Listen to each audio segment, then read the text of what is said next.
New York State Assembly Member Nilly Rosick. Presidents of the New York State United Teachers Melinda Person. Mohonasen Central School District student Mecca Velasquez. And please welcome the 57th Governor of the great state of New York, Governor Kathy Hochul.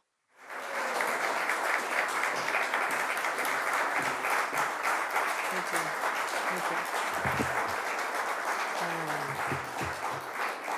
Thank you. Across the state of New York, there is an epidemic of suffering. Our young people are grappling with feelings of depression, anxiety, a deep sadness that never seems to dissipate. Many of them, shockingly, have even contemplated taking their own lives. What is the unifying factor that so many of these teenagers share? It's simple. There's a few things here. Our nation weathered a public health crisis that drove many young people away from the human connection into a connection with another world, a darker world. And now, as you'd think they'd be coming out of this, trying to reemerge, trying to make connections again, now they're dealing with the negative effects on mental health that is driven by social media and the addictive algorithms that bombard users, creating literally addictions. There are people in this room who've said we can find a better way. This does not have to be the future for our children. And I want to thank them. I want to thank Senator Andrew Guinardis for stepping up and leading the charge with the Assembly Member Nilly Rosick. Let's give them a round of applause. Please stand up. Thank you. Dr. Ann Sullivan, who's gone to so many schools with me as we've gathered teenagers and heard their own pained voices, literally asking us for help. I want to thank you and your department for all you're doing to help eradicate this. Dr. Ann Sullivan.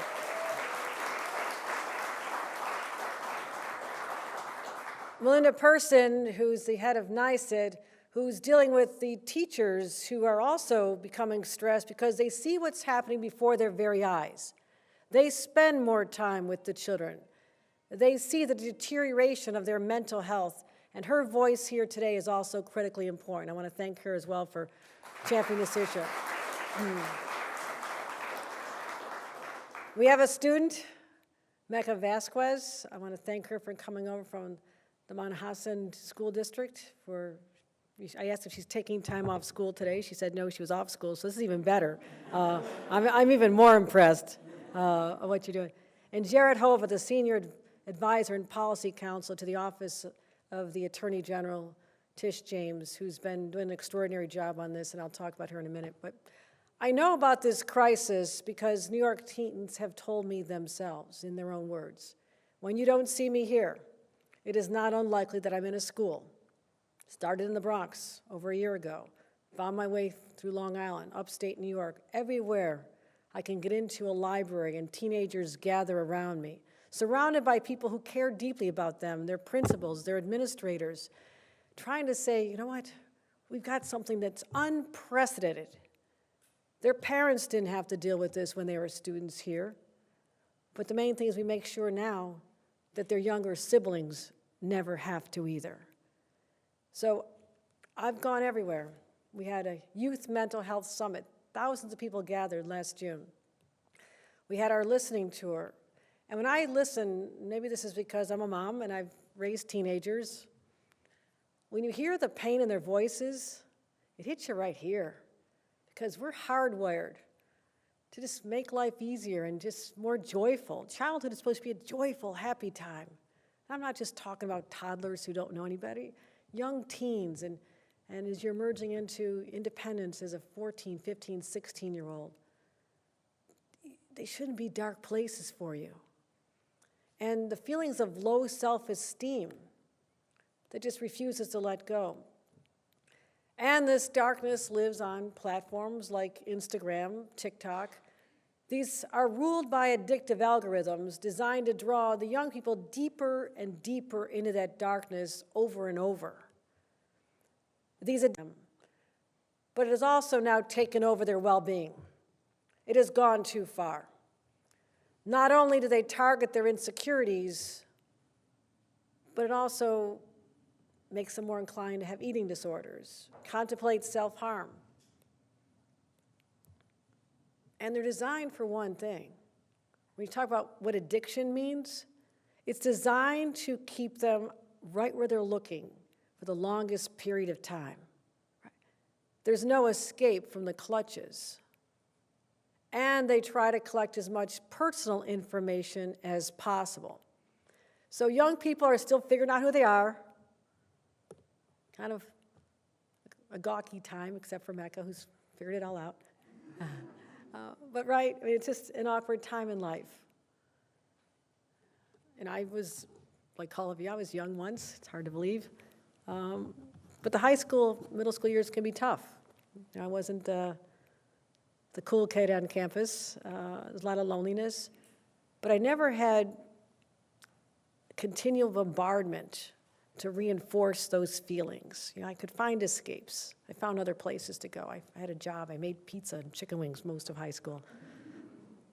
It worked out okay. But these toxic influences can be absolutely devastating. And now we have a mountain of data that confirms what many of us have known all along intuitively, that social media is hurting our kids.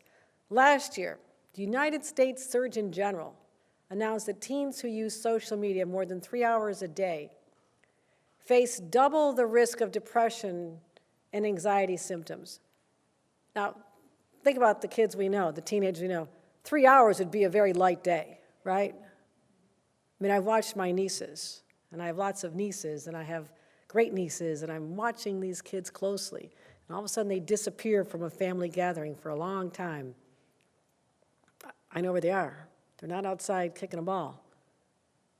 They're in the clutches of social media. So you've heard me say this.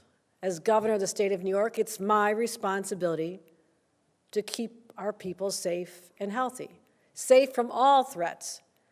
And as a mother and grandmother who's heard directly from parents, I say it's time we step up. If we as elected adults don't heed the damning data and the cries for help that are coming from across our state and take action, then we have failed in our most instinctive duty. That is to protect children. None of us needed a poll to tell us that New Yorkers expect us to take action to protect the youngest from these addictive algorithms. Every generation has its own challenges.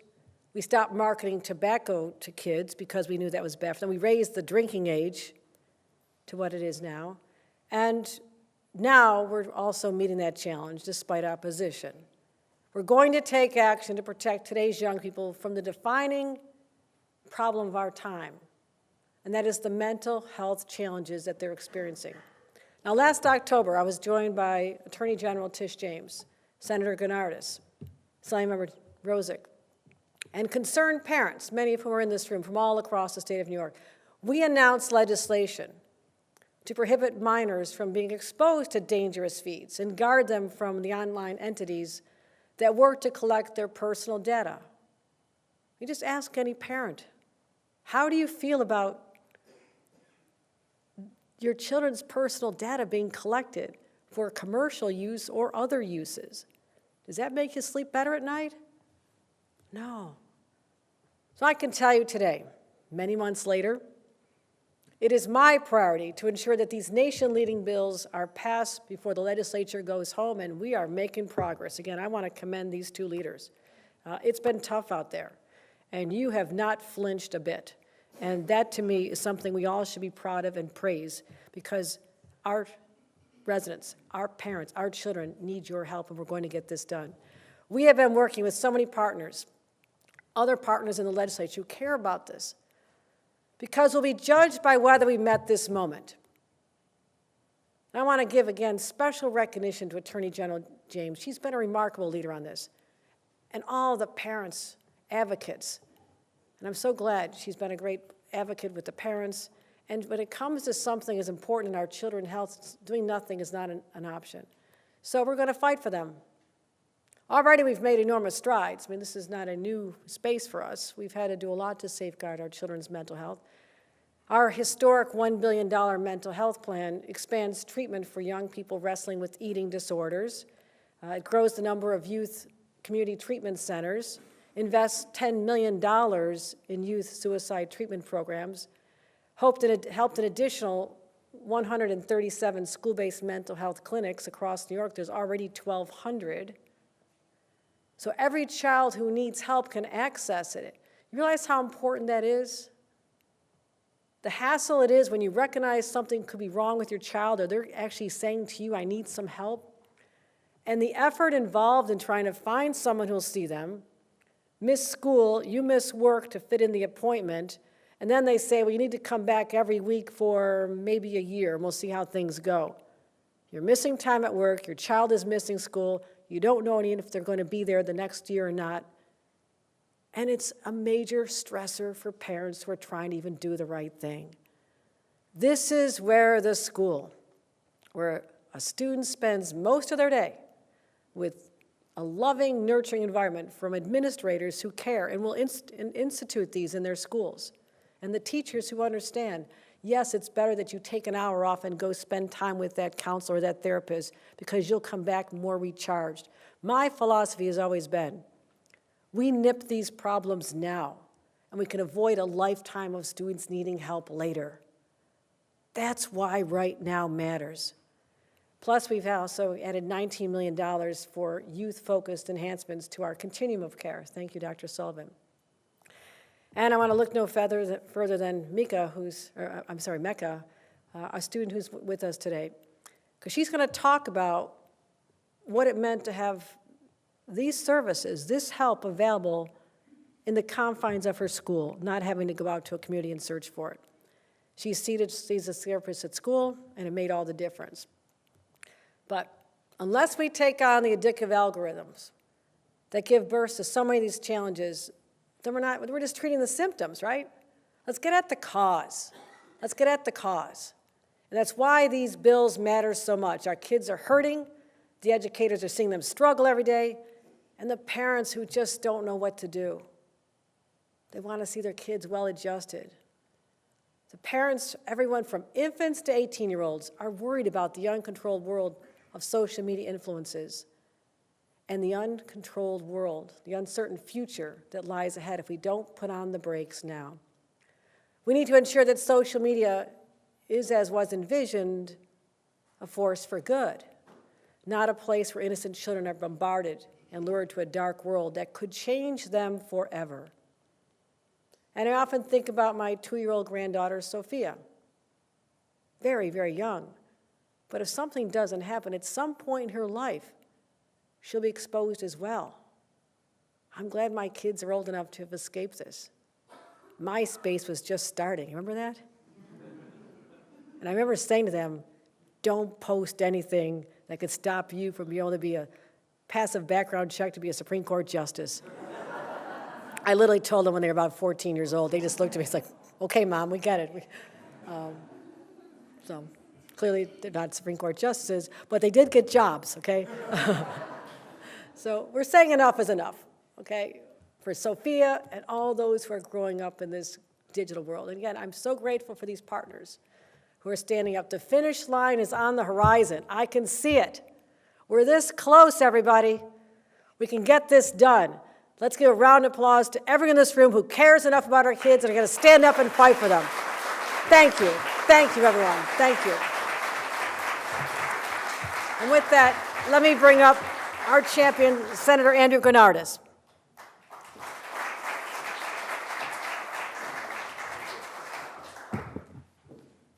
Thank you very much, Governor Hochul. Good afternoon, everyone. We are trying to do something very, very difficult here in the state of New York. And doing difficult things, doing big things takes a lot of work. And I really want to thank the governor for her leadership, the Attorney General for her leadership, my colleague in the Assembly, Assemblywoman Nili Rozic, for her partnership in this. You see other states that have tried to do something about social media. In my view, they've taken the easy way. And the easy way makes us feel good, but actually does not get to the root cause of the problem. And what we're trying to do here in New York is go after these addictive algorithms. And these algorithms are like heat-seeking missiles that seek out and prey upon the insecurities and vulnerabilities of young users, and they latch onto them, and they exploit them for profit. That's why big tech companies and big social companies have made billions and billions of dollars off of these young people. They're profiting off of the mental health and well-being of our kids. Now, I'm a father of 2. My kids are not of social media age yet, thank God, but I'm terrified, as the governor said, if we don't take action now, my children, her granddaughter, the Assemblywoman's daughter, it's going to be too late for them. It'll be way too late. And so we have worked tirelessly to try to get the bills to this point. We are, I hope, very close. We have urgency, a deep sense of urgency to act. Parents are expecting us to act. Young people are expecting us to act. Teachers are expecting us to act. Concerned folks in our lives are expecting us to act. And so we cannot leave this legislative session without taking action. We have 8 days to go. We are leaving it all out on the field, as are our opponents. You may have seen the press reports this week, spending nearly $1 million to oppose us. Why are they doing that? Because they know that what we're trying to do strikes at the heart of their business model, and their business model is predicated on profiting off of kids' mental health.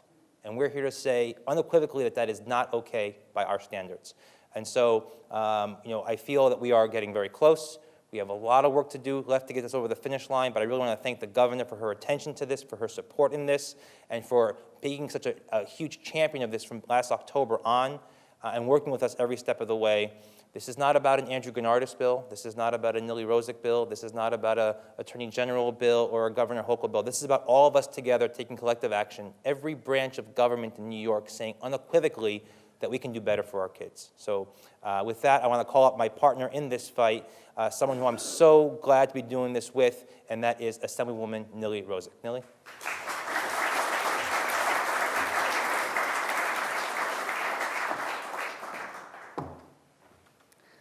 Well, good afternoon, everyone. So I'm also just so proud to stand alongside our governor, our attorney general, and my partner in all of this, Senator Gennardis. We could not have asked for a better and broader coalition led by Melinda and Mike Mulgrew and Common Sense Media and all of the parents who joined us over the last few months to really push this legislation. We have very few days left in this legislative session, but we need to get them over the finish line. These bills are so critical to the mental health and well-being of our kids. Their whole lives depend on it. And again, like has been said, it's our unequivocal stance that these bills will help us against digital exploitation. That's exactly what's happening each and every day, hours and hours spent on social media. This is not a small amount of kids who are being impacted. We're talking about millions of minors across the state.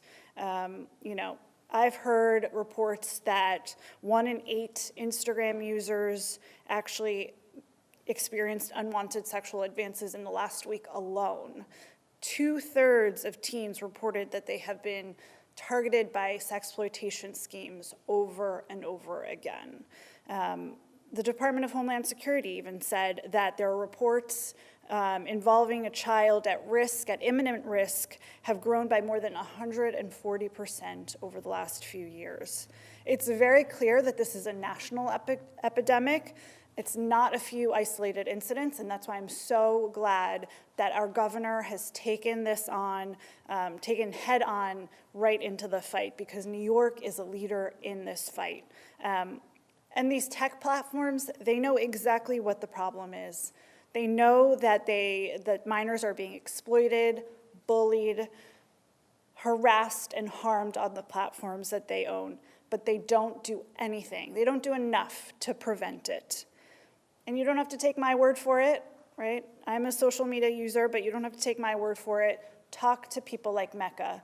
to millions of minors, teens across the state who have been impacted. We had a teacher actually join us in Albany who's told the story about how her students were showing up to school groggy, tired, because they had been up all night scrolling, doom scrolling on these platforms.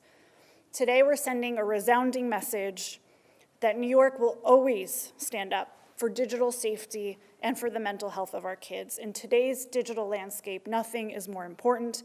Our children's online experience has a major impact on their future, not in just getting jobs, but in their well-being, their mental health. And that's why it's our responsibility today, before the end of session, to create a safer digital space by passing these bills. And I want to thank everyone in this room for helping make that happen. I'm going to introduce the next speaker, who needs no introduction, but she has been an incredible force in the halls of government, helping us grow this coalition from the very beginning. President Person, thank you.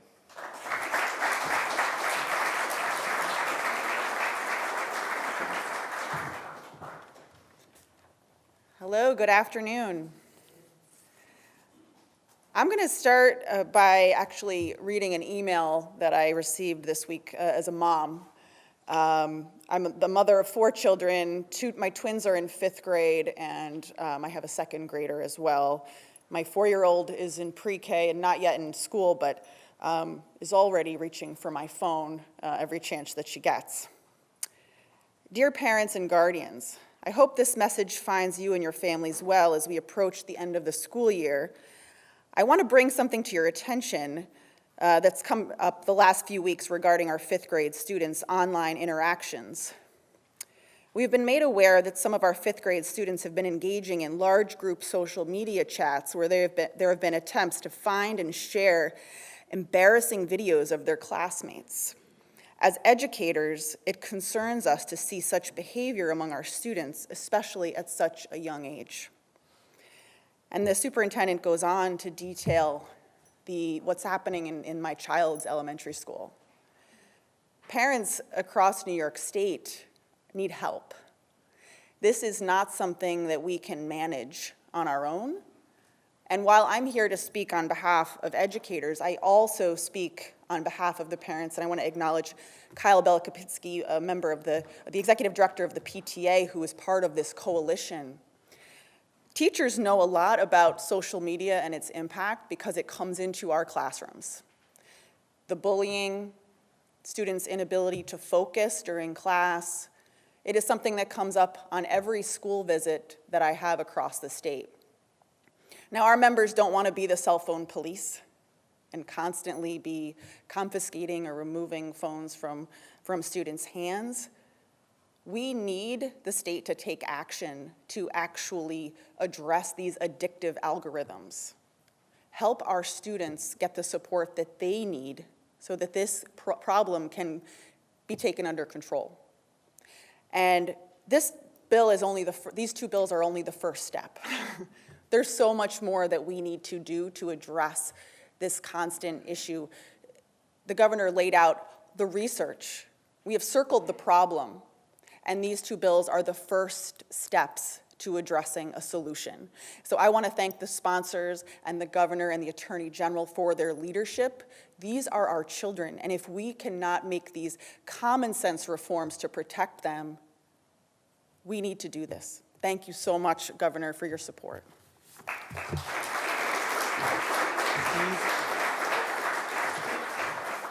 And I am going to introduce Mecca Vasquez, a student at Mohonasen Central School District, who will deliver the next remarks.